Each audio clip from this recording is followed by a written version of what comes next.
Sinasalamin ng krus ni Jesus ang ating paghihirap at mga sakripisyo sa ating pagpupunyagi upang mabigyan ng magandang kinabukasan ang ating mga sarili, pamilya at pamayanan.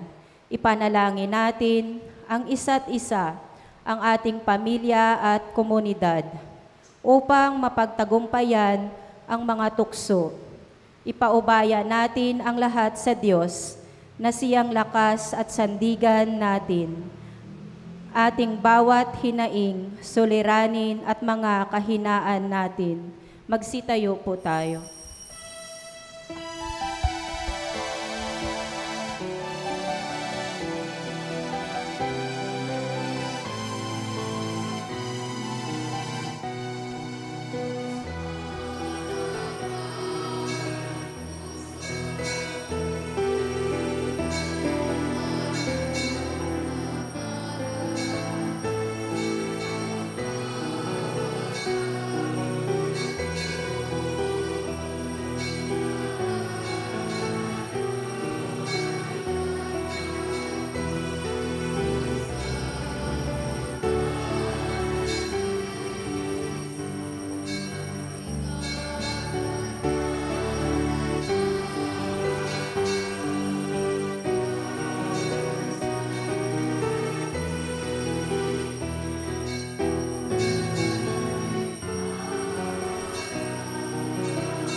Sa ngalan ng Ama, ng Anak at ng Espiritu Santo. Amen. Ang pagpapala ng ating Panginoong Hesukristo, ang pag-ibig ng Diyos Ama, at ang pakikipagkaisa ng Espiritu Santo naway sumainyong lahat. At sumaiyo rin. Mga minamahal na kapatid, welcome sa ating banal na pagdiriwang. Tayo'y nagkakasama-sama at nagkakatipon-tipon sa linggong ito upang tayo magpuri at magpasalamat sa Diyos, gayon din mag-alay ng ating mataimtim na panalangin. Tayo ngayon ay nasa unang linggo ng 40 araw na paghahanda. At upang tayo maging karapat-dapat sa banal na pagdiriwang na ito, aminin natin ang ating makasalanan at humingi tayo ng kapatawaran. Tayong lahat, inaamin ko sa makapangyarihang Diyos at sa inyo mga kapatid, na lubha kong nagkasala sa isip, sa salita at sa gawa, at sa aking pagkukulang. Kaya'y sinasamo ko sa mahal na Berheng Maria, sa lahat ng mga anghel at mga banal, at sa inyo mga kapatid, na ako'y ipanalangin sa Panginoong ating Diyos. Kaawaan tayo na makapangyarihang Diyos, patawarin tayo sa ating makasalanan, at patubayan tayo sa buhay na walang hanggan. Amen.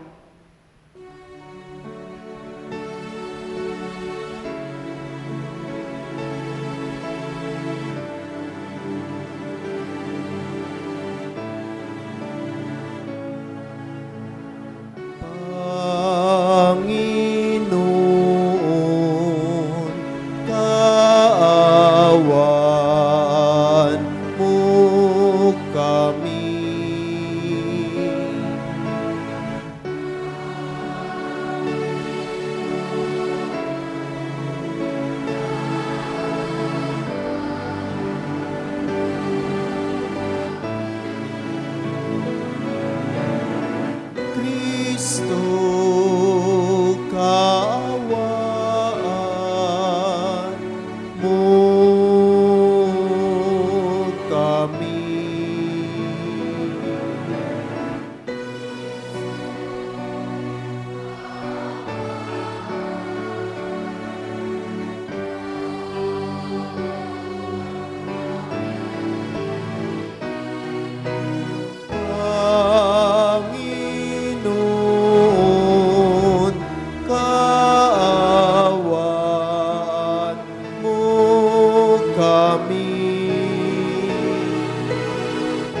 Panginoon, kaawaan mo kami. Manalangin tayo.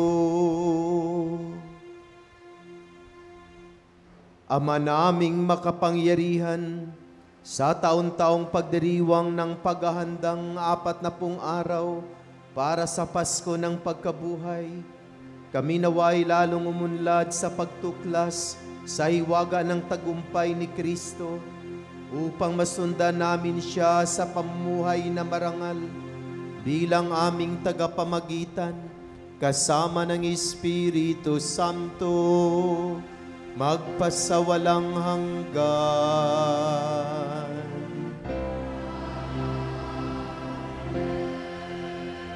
Magsiupo po tayo.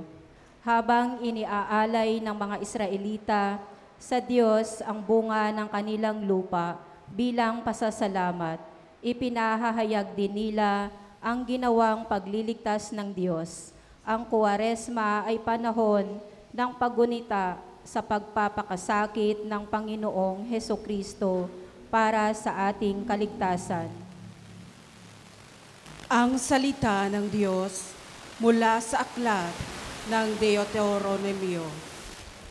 Sinabi ni Moises sa bayan, ang mga unang bungang iyong iaalay ay kukunin ng saserdote at ilalagay sa harap ng altar.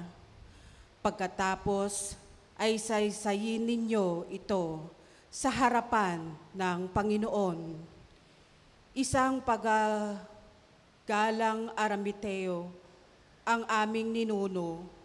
Maliit ang kanyang sambahayan nang magpunta sila sa Ehipto upang doon makipamayan. Ngunit dumating ang panahon na ang angkan niya'y naging malaki at makapangyarihang bansa. Hindi mabuti ang ginawang pakikitungo sa amin ng mga Ehipsyo.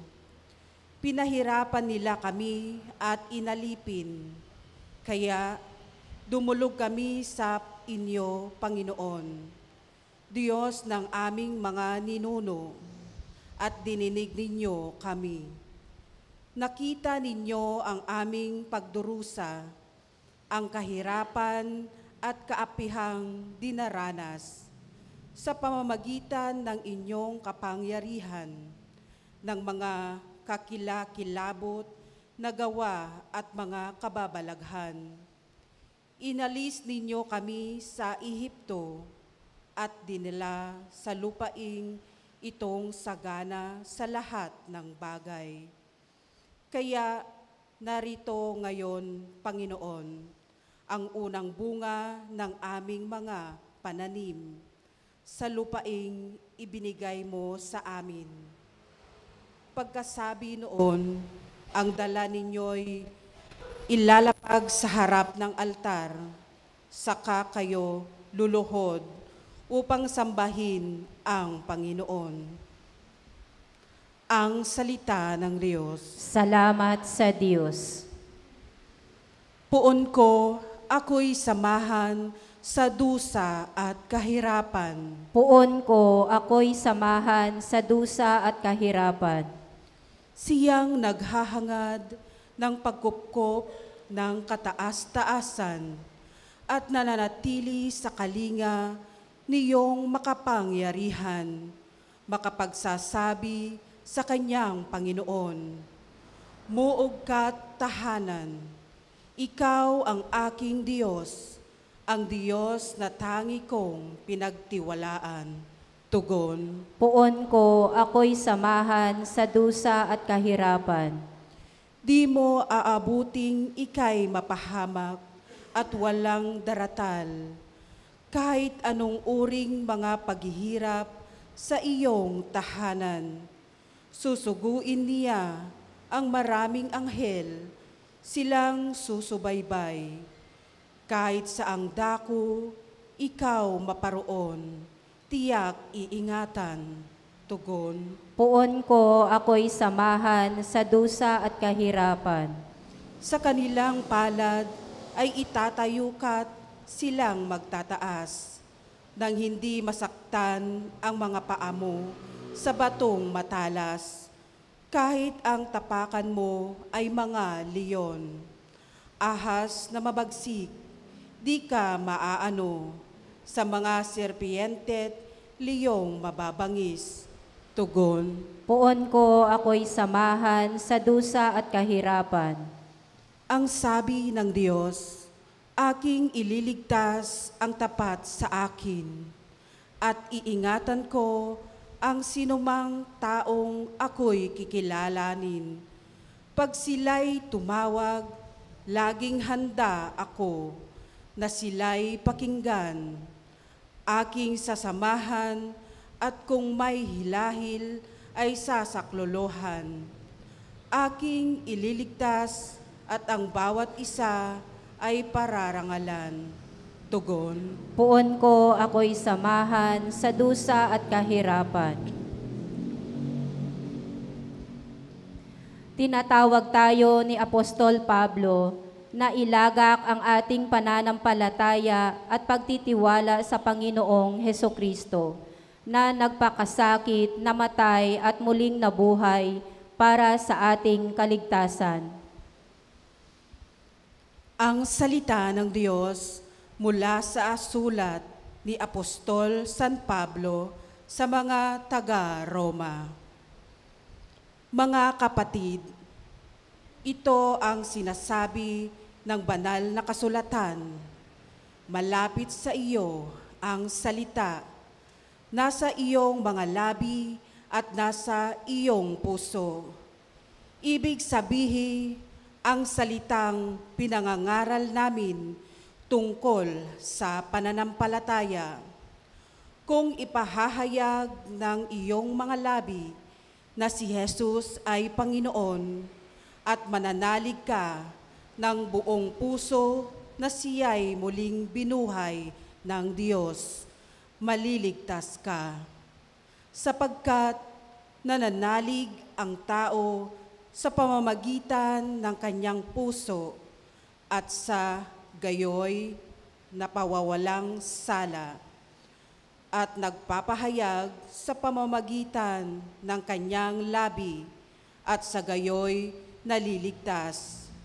Sinasabi ng kasulatan, hindi mabibigo ang sinumang nananalig sa kanya.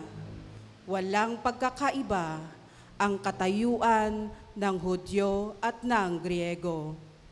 Iisa ang Panginoon ng lahat at siya ang nagkakaloob ng kanyang kayamanan sa lahat ng tumatawag sa kanya. Sapagkat sinasabi sa kasulatan, maliligtas ang lahat ng tumatawag sa pangalan ng Panginoon. Ang salita ng Diyos. Salamat sa Diyos. Magsitayo po tayo.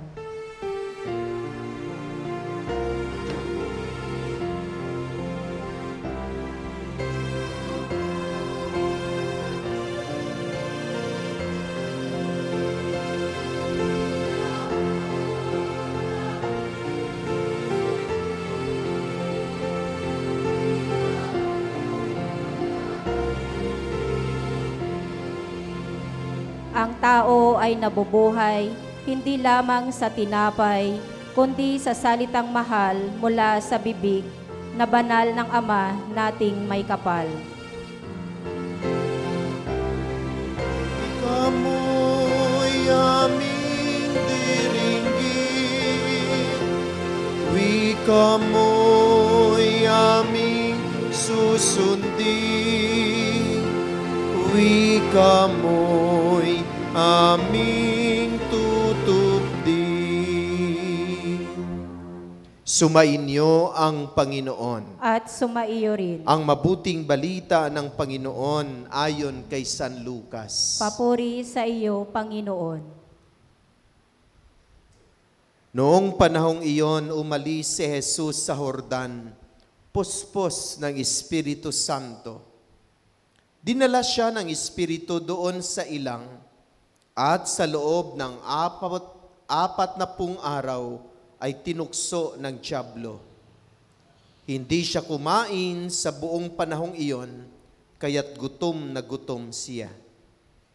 Sinabi sa kanya ng dyablo, kung ikaw ang anak ng Diyos, iutos mo na maging tinapay ang mga batong ito. Ngunit sinagot siya ni Jesus na susulat, hindi lamang sa tinapay nabubuhay ang tao. Dinala siya ng dyablo sa isang napakataas na lugar at sa isang saglit ay ipinakita sa kanya ang lahat ng kaharian ng sanlibutan. Ibibigay ko sa iyo ang lahat ng kapangyarihan at kadakilaan ng makahariang ito, wika ng dyablo. Ipinagkaloob ito sa akin at maibibigay ko sa kaninumang ibigin ko. Kaya't kung ako'y sasambahin mo, magiging iyong lahat ito. Sumagot si Jesus na susulat, ang iyong Diyos at Panginoon ang sasambahin mo, at siya lamang ang iyong paglilingkuran. At dinala siya ng dyablo sa taluktok ng templo ng Jerusalem, at sinabi sa kanya, kung ikaw ang anak ng Diyos, magpatihulog ka, sapagkat nasusulat, ipagbibilin niya sa kaniyang mga anghel na ingatan ka at aalalayan kanila upang hindi ka matisod sa bato. Subalit sinagot siya ni Jesus na susulat, huwag mong subukin ang Panginoon mong Diyos. Pagkatapos siyang tuksuhin ng dyablo sa lahat ng paraan, ang dyablo ay umalis at nag-intay ng ibang pagkakataon. Mga minamahal na kapatid, ang mabuting balita ng Panginoon. Pinupuri ka namin, Panginoong Heso Kristo. Magsiupo po tayo. Magandang umaga po sa lahat. Batiin po natin ang ating makatabi ng good morning. Sa umagang ito, mulit-muli, tayo ay nagkakasama-sama at nagkakatipon-tipon upang sama-sama tayong magdiwang ng banal na misa. At sa pagdiriwang ng banal na misang ito, nabibigyan tayo ng pagkakataon upang maipahayag natin sa Diyos ang ating mga papuri at mga pasalamat. Karapat-dapat lamang ng Diyos ay ating papurihan at pasalamatan sa maraming biyayang ipinagkaloob niya sa atin. Ganon din sa banal na misang ito, tayo ay binibigyan ng pagkakataon upang mailahad natin sa Diyos ang ating mga pangangailangan. At tayo ay taimtim na nananalangin. Tayo kasi ay naniwala na ang Diyos ay makapangyarihan sa lahat. Nothing is impossible with Him. Siyang may-ari ng lahat, pati ng ating buhay. Kaya tayo ay dumudulog at humihingi ng Kanyang awa. At tayo ay umaasa na sana tayo ay Kanyang kaawaan. At sa Kaniyang awa, sana pagkalooban tayo ng mga biyaya na ating kinakailangan. Lalo na kung ang mga ito ay para sa ating ikaliligtas at para sa ating kabutihan. Amen? Mga minamahal na kapatid, tayo ngayon ay nasa unang linggo ng Kwaresma. Ang Kwaresma ay 40 araw na paghahanda. Bago ang pagdating ng mga araw na kung saan gunitain natin ang misteryo Paskwal ng ating Panginoon. At ang misteryo Paskwal ng ating Panginoon ay pinagdiriwang natin sa loob ng mahal na araw. Ibig sabihin, bago dumating ang mahal na araw, binigyan tayo ng 40 araw na paghahanda. At ang 40 araw na paghahanda ay tinatawag nating Kwaresma. At ano itong misteryo Pascual? Ito ay ang pagpapakasakit, ang kamatayan ni Jesus sa krus, at ang kanyang muling pagkabuhay. Dito, ipinapahayag ng Diyos Anak ang kanyang dakilang pag-ibig sa atin. Kaya para sa akin, ang misteryo Pascual o ang mahal na araw is our anniversary with the love of Christ. Anibersaryo ng pagmamahal ni Kristo sa atin. At bago dumating ang anniversary na iyon, binigyan tayo ng 40 days to prepare, to renew that love with Jesus Christ. Wow, napakaganda. Anniversary ng pag-ibig, ng dakilang pag-ibig ng Diyos sa atin. At katulad ng mga nag-a-anniversary, bago dumating ang araw ng anniversary, ano ang inyong ginagawa? Kayo ay naghahanda. Ganun din ang panahon ng Kwaresma. Ang panahon ng Kwaresma ay panahon ng paghahanda upang maging meaningful ang ating love anniversary with Jesus Christ. At ano mga paghahanda ang dapat nating gawin? Noong Miyerkules ng Abo, mayroong mga konkretong ipinapahayag sa atin na mga paghahanda na dapat nating gawin. Sabi sa atin ng ating ebanghelyo na gumawa tayo ng kabutihan na hindi pakitang tao lamang, kundi ang paggawa ng kabutihan ay talagang bumubukal, nagmumula sa ating mga puso at sa ating kalooban. At dagdag pa ni Jesus, kailangan tayo ay taimtim na manalangin. Dagdagan pa natin at paigtingin pa natin ang ating panalangin. Dahil ang ating panalangin ay ating pakikipag-ugnayan sa Diyos. Ibig sabihin, we have to intensify our relationship with God through prayer. At pangalawa, sabi ng ating Panginoon, paglilimos. Kailangan magkaroon ng malasakit ang ating mga puso, lalo na sa mga taong at mga kapatid nating higit na nangangailangan. At gayahin natin ang isang biyuda na hindi lang surplus at sobra ang kaniyang ibinahagi, kundi ang kabahagi ng kaniyang buhay, ang buong bahagi ng kaniyang buhay ay kaniyang ibinigay para sa kabutihan ng iba. At tayo rin ay inaanyayahan na mag-aayuno, fasting, pag-aayuno. Parang mahirap ata sa atin yung pag-aayuno. Kasi tayong mga Pilipino, mahilig kumain. Gusto natin palagi eat all you can. At dahil nahirapan tayong mag-aayuno, ano ang nangyayari sa atin? Mataas ang sugar, mataas ang kolesterol, nagdadialysis, nag-i-insulin, at nagme-maintenance ng adalat, lasartan, at amlodipin. Dahil sa pagkain at hindi pag-aayuno. Isa po iyan sa mga dahilan. Kaya mayroong magandang dahilan kung bakit kailangan nating mag-aayuno. Kasi mahirap magdasal kapag ikaw ay mayroong sakit. Nasubukan ba ninyo na busog ka tapos ikaw ay nanalangin? Hindi ka makapanalangin. kasi naantok ka. Gusto mong matulog. Subukan nyo na mabusog at magdasal. Katatapos pa lang natin ang pananghalian.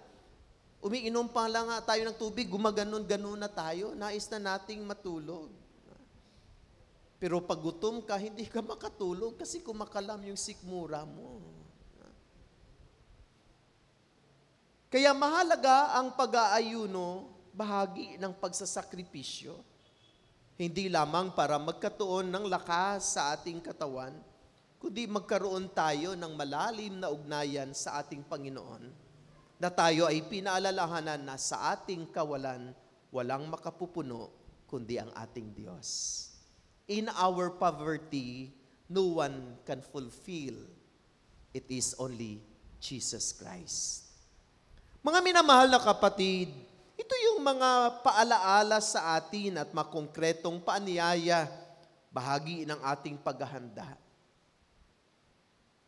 Tayo din ay inanyayahan na magbalik loob, magsisi at magtalikod sa ating makasalanan, magkaroon ng pagbabago ang ating buhay. Ang dami-dami na pala. Dami-dami nang itinuturo sa atin na bahagi ng ating paghahanda. At sa mga itinuturo sa atin, alin sa mga ito ang ating pinapractice na? Simula noong Miyerkules ng Abo. Nagsimula na ba tayo to intensify our prayer life? Nagsimula na ba tayong mag-ayuno? Nagsimula na ba tayong magtitika sa ating sarili at unti-unting pinagsisihan ang makasalanang ating nagawa? Nagsisimula na ba tayong magpahayag ng ating malasakit sa ating kapwa? Mga minamahal na kapatid, sa ating 40 araw na paghanda at sa lahat ng araw ng ating buhay, tayo ay pinaalalahanan ng ating mapagbasa, lalo-lalo ng ating ebanghelyo sa araw na ito, na sa ating buhay ay hindi talaga maiiwasan na dumarating ang maraming tukso.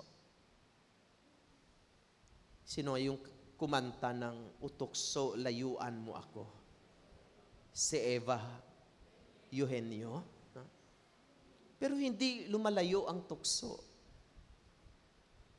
Sabi nga sa ating ebanghelyo, pagkatapos siyang tuksuhin ng dyablo sa lahat ng paraan, ang dyablo ay umalis at nag-iintay ng ibang pagkakataon.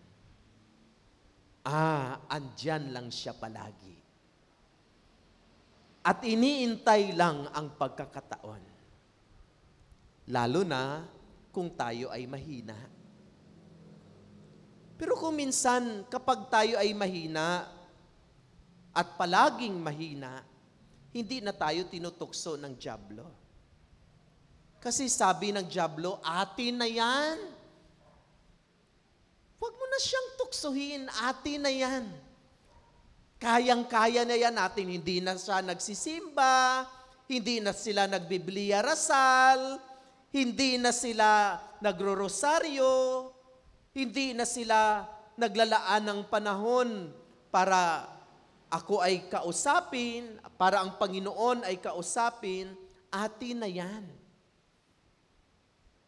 Pero naobserbahan ba ninyo na kung saan tayo naging malapit sa Diyos at kung saan na nais na nating ialay ang ating buhay upang ang Panginoon ay paglingkuran, saka naman dumadami ang mga tukso. No? Mayroong nag-share sa akin na, Father, nag-uuna ako na maging leader. Noon hindi ako nagsisimba, ngayon gusto ko nang mag-leader sa aming kapilya. Tapos bakit maraming mga pagsubok ang dumarating? Kasi alam ng dyablo na unti-unti ka nang lumalapit sa Diyos. At kapag tayo ay unti-unting lumalapit sa Diyos at pinagtitibay natin ang ating ugnayan sa Kanya, maraming pagsubok talaga ang darating at darating sa buhay natin. Hindi sinabi ng Diyos na kapag tayo ay naglilingkod na sa Kanya, wala nang pagsubok, wala nang problema. The more challenges, the more problems, maraming mga pagsubok ang darating upang tingnan kung hanggang saan ang ating tibay. At kung minsan ang unang aatikihin ng dyablo ay ang ating sariling pamilya. O naglilingkod yung asawa, tapos naglilingkod yung silang mag-asawa. Ang kanyang mga anak mahina. Dito tayo sa kanyang anak. Naging problema ang mga anak. Maraming pagkakataon na mga magulang ay sumusuko. Mag-stop muna tayo mag-serve. Kasi yung mga anak natin, napapabayaan natin.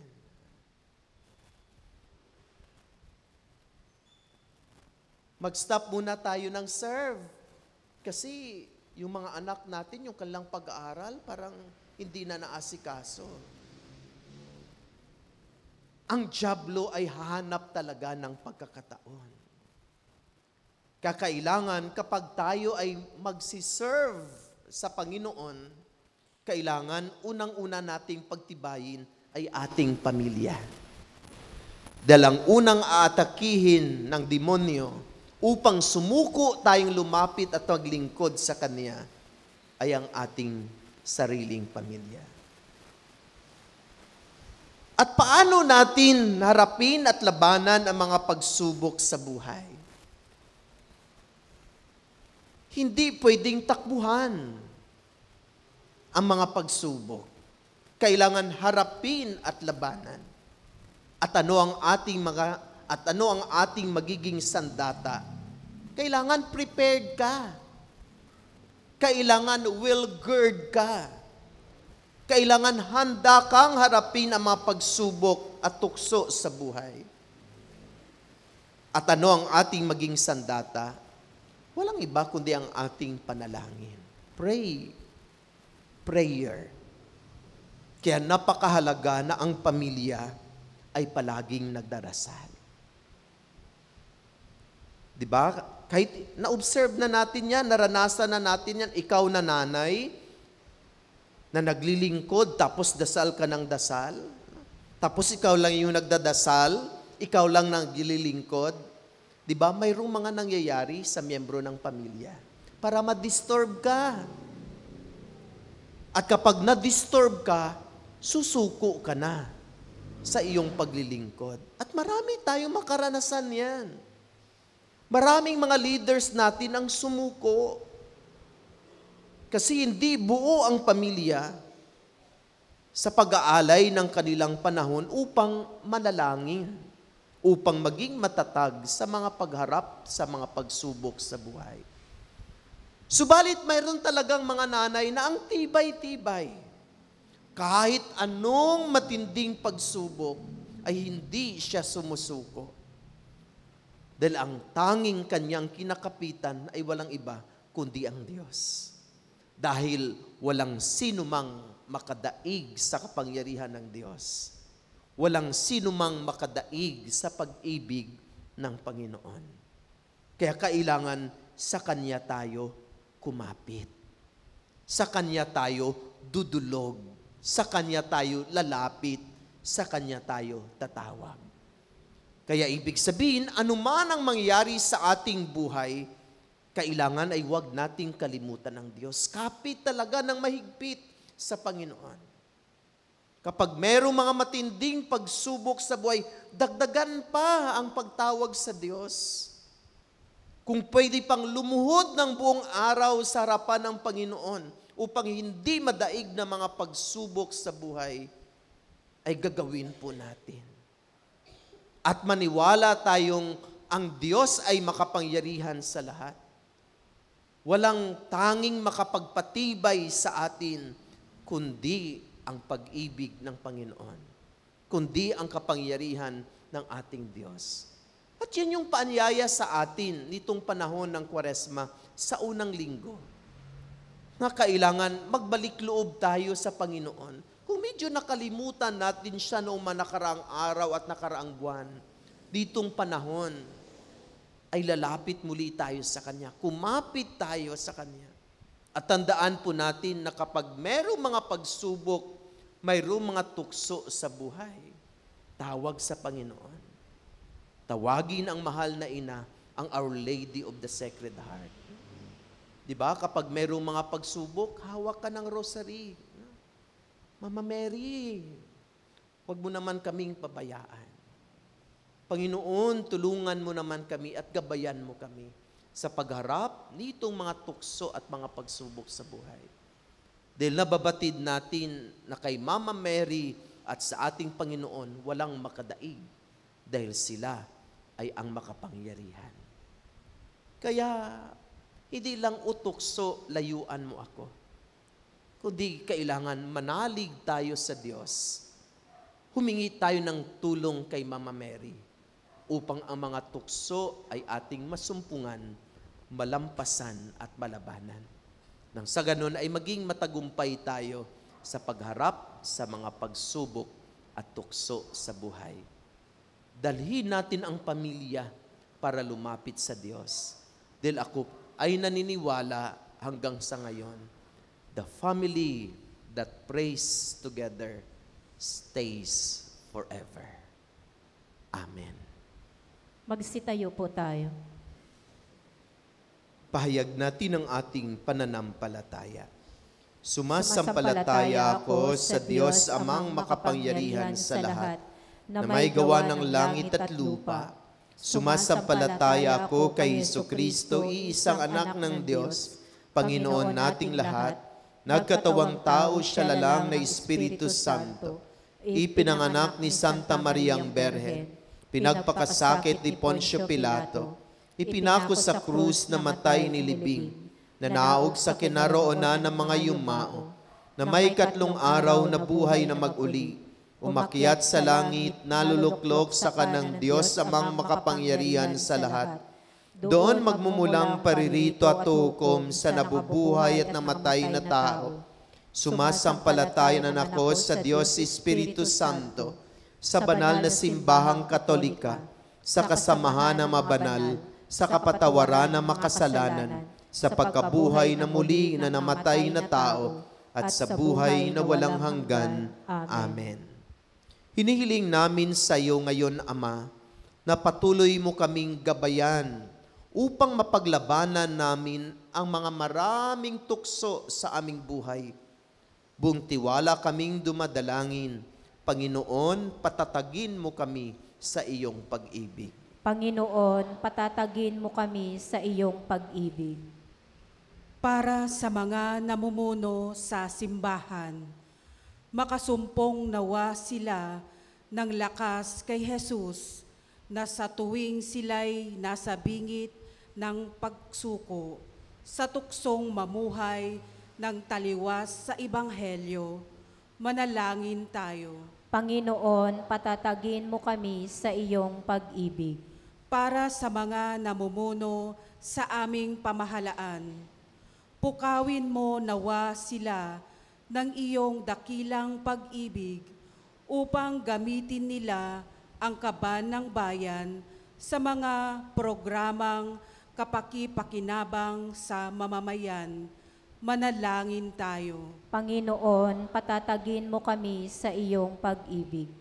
Para sa mga naghahanda sa pagtanggap ng binyag, tulad ng ating Panginoong Jesus, lagi nawa nilang piliin ang tama, mabuti at kalooban ng Diyos sa tuwing humaharap sila sa tukso ng demonyo. Manalangin tayo. Panginoon, patatagin mo kami sa iyong pag-ibig.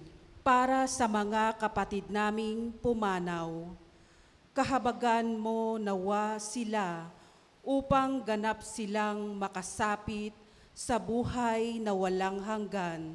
Manalangin tayo. Panginoon, patatagin mo kami sa iyong pag-ibig. Sa ilang sandali ng katahimikan, ating ipanalangin ang iba pang mga pangangailangan ng ating pamayanan, pati na rin ang ating pansariling kahilingan. Manalangin tayo.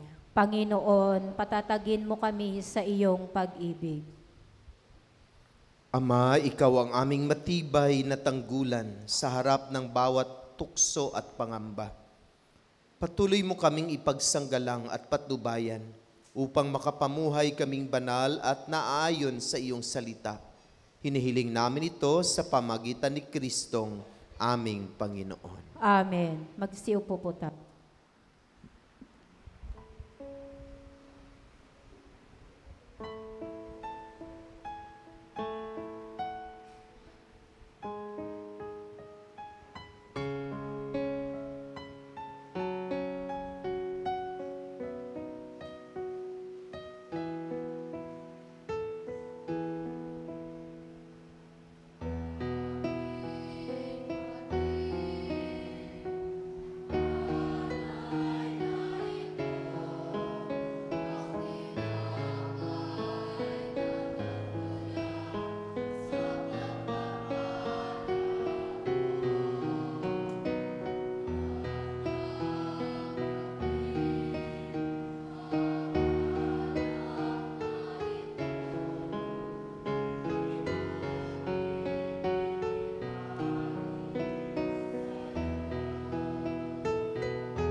Magsitayo po tayo. Manalangin kayo makapatid upang paghahain nating ito ay kalugdan ng Diyos amang makapangyarihan. Tanggapin nawa ng Panginoon itong paghahain sa iyong mga kamay, sa kapurihan niya at karangalan, sa ating kapakinabangan at sa buong sambayanan niyang banal. Ama naming lumikha, gawin mong kami maging marapat maghain sa pagdiriwang namin ngayon na ang pagsisimula ng banal na panahon ng 40 araw na paghahanda para sa Pasko ng pagkabuhay sa pamamagitan ni Hesukristo kasama ng Espiritu Santo magpasawalang hanggan.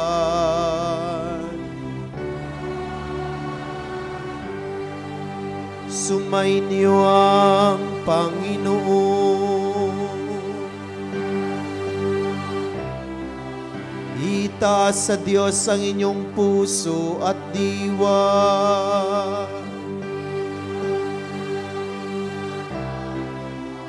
Pasalamatan natin ang Panginoong ating Diyos.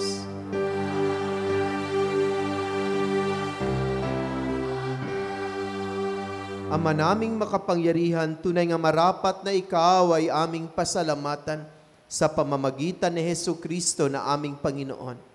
Ang kanyang 40 araw na pagtitiis ng kagutuman ay nagbibigay kahulugan sa panahong ito ng pagpapakasakit para sa kapwa-tao. Ang pagtalikod niya sa tuksong maging makasarili ay nagtuturo sa aming harapin ang pagpapakabuti upang kaisa niya'y maging malaya kami sa pagdulog sa hapag ng huling hapunan na siyang hantungan ng lahat sa kalangitan. Kaya kaisa na mga anghel na nagsisiawit ng papuri sa iyo, na walang humpay sa kalangitan, kami nagbubuni sa iyong kadakilaan.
Magsiluhod po tayo.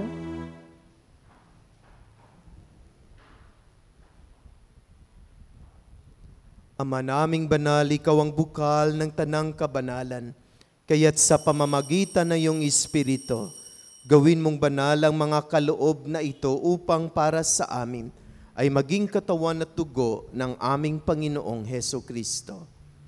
Bago niya pinagtiis ang kusang loob na maging handog, hinawakan niya ang tinapay, pinasalamatan kaniya, pinagati-hati niya iyon. Iniabot sa kaniyang mga alagad at sinabi, tanggapin ninyong lahat ito at kanin. Ito ang aking katawan na ihahandog para sa inyo.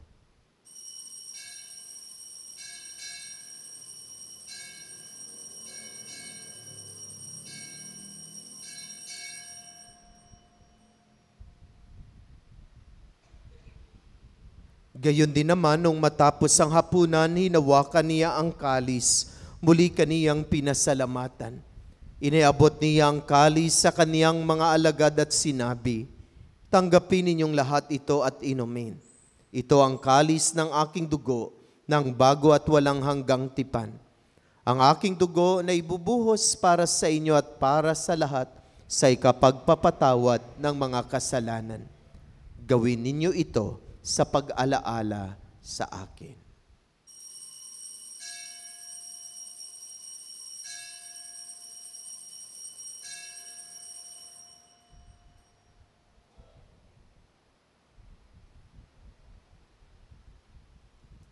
Ipagbunyi natin ang misteryo ng pananampalataya.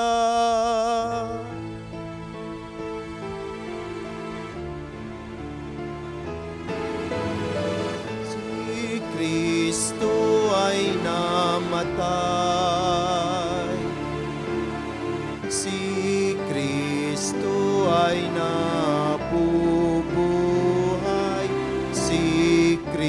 Kristo ay babalik sa wakas ng panahon. Ama, ginagawa namin ngayon ang pag-alaala sa pagkamatay at muling pagkabuhay ng iyong anak. Kaya tinialay namin sa iyo ang tinapay na nagbibigay buhay at ang kalis na nagkakaloob ng kaligtasan. Kami nagpapasalamat dahil kami iyong minarapat na tumayo sa harap mo para maglingkod sa iyo. Isinasamo namin kaming magsasalo-salo sa katawan at dugo ni Kristo ay mabuklod sa pagkakaisa sa pamamagitan ng Espiritu Santo. Ama, lingapin mo yung simbang laganap sa buong daigdig. Puspusin mo kami sa pag-ibig, kaisa ni Francisco na aming Santo Papa, ni Pablo Virgilio na aming Obispo, at ng Tanang Kaparian. Alalahanin mo rin na makapatid naming nahimlay na may pag-asang sila'y muling mabubuhay. Gayon din ang lahat ng mga pumanaw. Kaawaan mo sila at patuloyin sa iyong kaliwanagan. Kaawaan mo at pangindapatin kaming lahat na makasalo sa iyong buhay na walang wakas. Kaisa ng mahal na Bereng Maria na Ina ng Diyos, ng kaniyang kabiyak ng puso si San Jose, kaisa ng mga apostol at ang lahat na mabanal na namuhay dito sa daigdig ng kalugod-lugod sa iyo. May pagdiwang nawa namin ang pagpupuri sa ikararangal mo sa pamamagitan ng iyong anak na aming Panginoong Hesu Kristo. Sa pamamagitan ni Kristo, kasama niya at sa Kanya, ang lahat ng parangal at papuri ay sa iyo, Diyos Amang makapangyarihan, kasama ng Espiritu Santo, magpasawalang hanggan.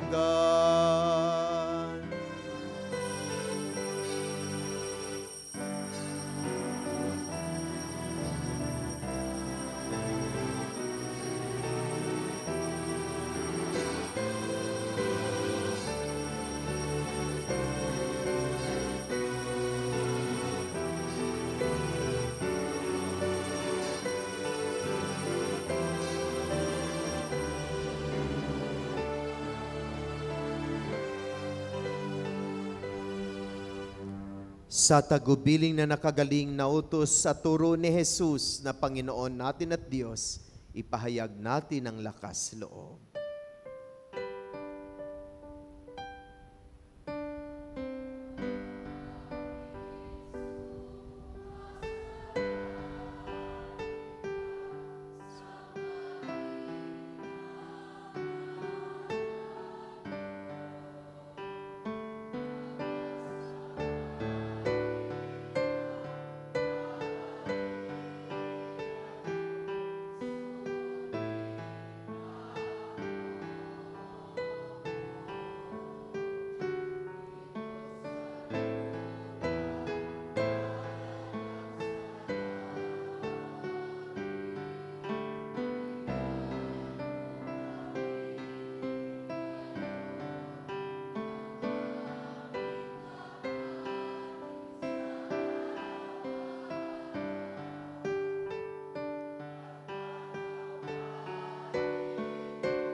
Hinihiling namin kami adya sa lahat ng masama, pagkalooban ng kapayapaan araw-araw, iligtas sa kasalanan at ilayo sa lahat ng kapahamakan, samantalang aming pinanabika ng dakilang araw ng pagpapahayag ng tagapagligtas naming si Hesukristo.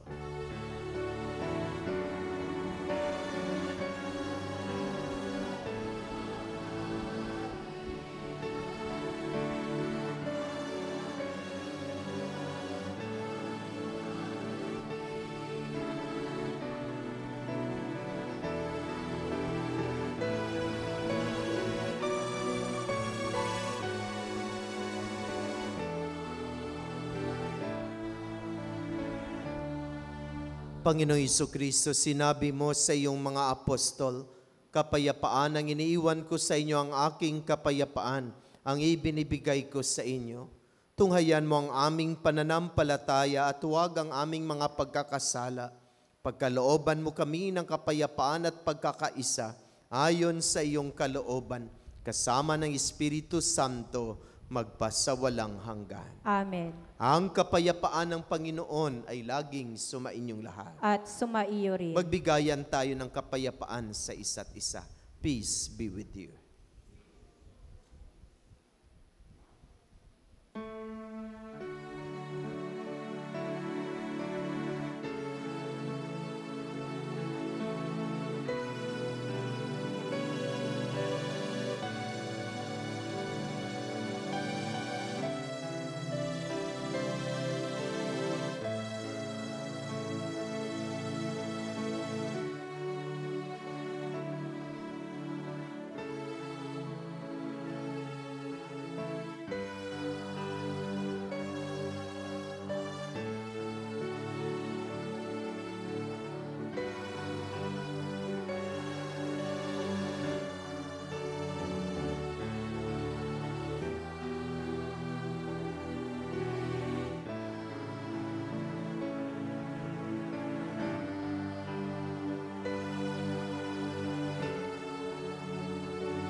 Mga kapatid, narito si Jesus, ang kordero ng Diyos, siyang nag-aalis ng makasalanan ng sanlibutan. Mapalad ang inaanyayahan sa kaniyang banal na pikil. Panginoon, hindi ako karapat-dapat magpatuloy sa iyo, ngunit sa isang salita mo lamang ay gagaling na ako.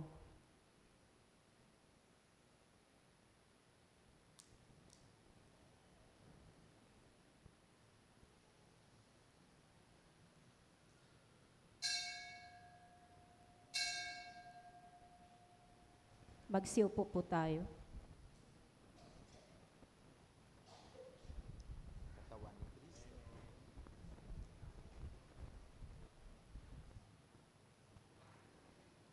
Katawan ni Kristo.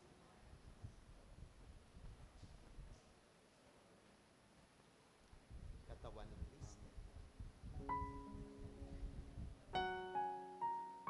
Katawan ni Kristo.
Magsitayo po tayo.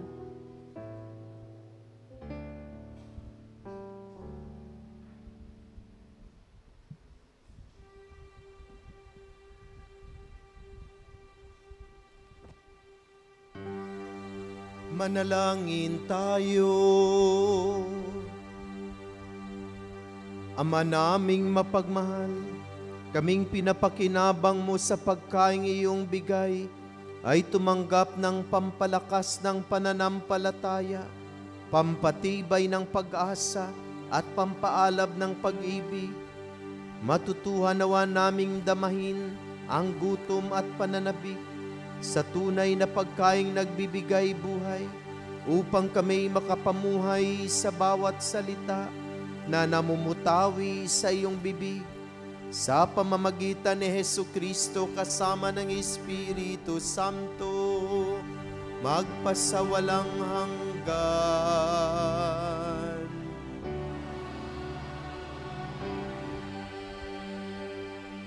panalangin sa Birhen ng Banal na Puso ni Jesus. Alalahanin mo, mahal na ina ng Banal na Puso ni Jesus, ang mga dakilang bagay na ginawa ng Panginoon para sa iyo. Hinirang kang maging kanyang ina. Ninais niyang malapit ka sa kanyang krus. Binahaginan kanya ng kanyang kaluwalhatian. Dinirinig niya ang iyong panalangin. Sa kanya'y ialay ang aming papurit pasasalamat. Sa kanya'y isangguni ang aming kahilingan. Na tulad mo'y mamuhay kaming lagi sa pagmamahal ng iyong anak, upang kanyang kahari ay patuloy na maisakatuparan. Samahan kaming lahat sa bukal ng buhay na nagmula sa kanyang puso, nang lumaganap sa sanlibutan ang pag-asa at kaligtasan, ang katarungan at kapayapaan. Pagmasdan mo kami sa iyo'y nagtitiwala, pakinggan mo kami sa iyo'y nagsusumamo, maranasan nawa namin lagi ang makainang pagkalinga mo, siya nawa. Berhe ng Banal na Puso ni Jesus, Ipanalangin mo kami. Berhe ng Banal na Puso ni Jesus, Ipanalangin mo kami. Berhe ng Banal na Puso ni Jesus, Ipanalangin mo kami. magsiupo po muna tayo para sa mga pasasalamat at paanyaya.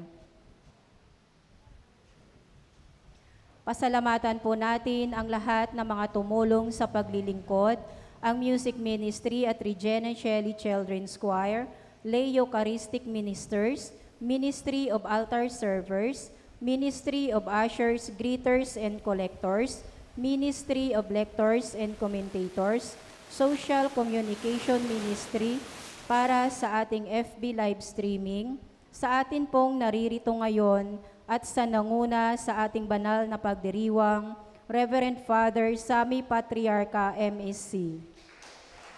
Pasalamatan din po natin ang sponsor ng ating misa ngayon, ang San Roque Chapel. Sa susunod na linggo, ang sponsor po ay San Juan Bautista Chapel.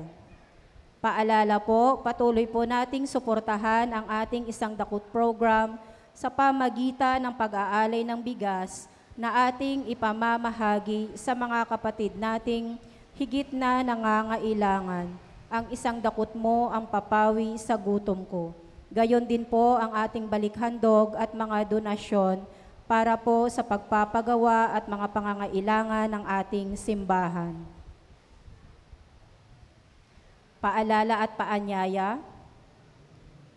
March 9, 2025, linggo ay sisimula na po ang pagdalaw ng mga apostoles kasama ang MLC sa bawat tahanan sa ating komunidad. Sila po ay mag-aalay ng panalangin sa bawat pamilya o tahanan na sa kanila po ay magpapatuloy. Ang mga sumusunod po ay ang mga schedule. April 6, 2025, St. Louis and San Juan Bautista Chapel. April 13, 2025, San Roque and Calcota Chapel. Sa darating na March 14, 2025, Biyernes, ang lahat po ay inaanyayahan sa Our Lady of the Sacred Heart Mission Station, Lenten Recollection. Ito po ay gaganapin sa tahanan ni Maria sa ganap na 7:30 ng gabi. Ang magbibigay ng recollection ay sina Brother Ferdy Marcelo at Brother Danny Reyes. Karagdagan na paanyaya po sa darating na March 21, 2022 at 23 ay magkakaroon po ng Marriage Encounter Weekend Seminar sa Miri Hill Retreat House, Antipolo City. Sa mga nagnanais na sumali na mag-asawa, makipag-ugnayan na lamang po kay Mrs. Agnes Dibulos sa numerong 0995-098-1217. Maraming salamat po. Magsitayo na po tayo. So paalaala, sa darating na Biyernes, March 14, tayo po ay magkakaroon ng Lenten Recollection sa ganap na 7:30 ng gabi dito po sa ating kapilya, ating simbahan. No? So kita-kits po tayo sa darating na Friday, no? 7:30 ng gabi para makinig sa pagninilay tungkol sa taong jubileo, no? Jubilee year.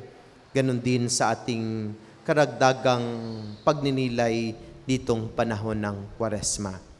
At sa March 15 po ay birthday ng founder ng MSC na si Father Jules Chevalier. Magkakaroon po tayo ng pag-aalay ng bulaklak sa kanyang bus doon po sa Santa Quiteria Parish. No? So ang lahat po ay aking inaanyayahan para sa pag-celebrate ng birthday ng founder natin, no? Na si Father Jules Chevalier. Sa ganap na 5:30 ng umaga ay magsimula ang pagdiriwang ng liturhiya ng pag-aalay ng bulaklak kay Father Jules Chevalier. At sa ganap na 6:00 ng umaga ay ang banal na misa. Ako po ang magdiwang ng banal na misa doon po sa Santa Quiteria, no? Sa ganap na 6:00 ng umaga. Pagkatapos po ng misa ay magkaroon po tayo ng salo-salo, mga pamilya ni Father Jules Chevalier. Kapamilya din po kayo kasi napapabilang kayo sa Missionaries of the Sacred Heart. At ang founder ng mga MSC ay si Father Jules Chevalier. At ang kanyang 201st birthday ay sa darating na Sabado. No? So ang lahat ay inaanyayahan. Sumainyo ang Panginoon. At sumaiyo rin. Naway pagpalain at basbasan kayo ng ating mapagmahal na Diyos, ang Ama, ang Anak at ng Espiritu Santo. Amen. Naialay ng ating banal na misa, humayo kayong taglay ang pag-ibig at kapayapaan ni Kristo, manalangin ng manalangin upang hindi madaig ng tukso. Salamat sa Diyos.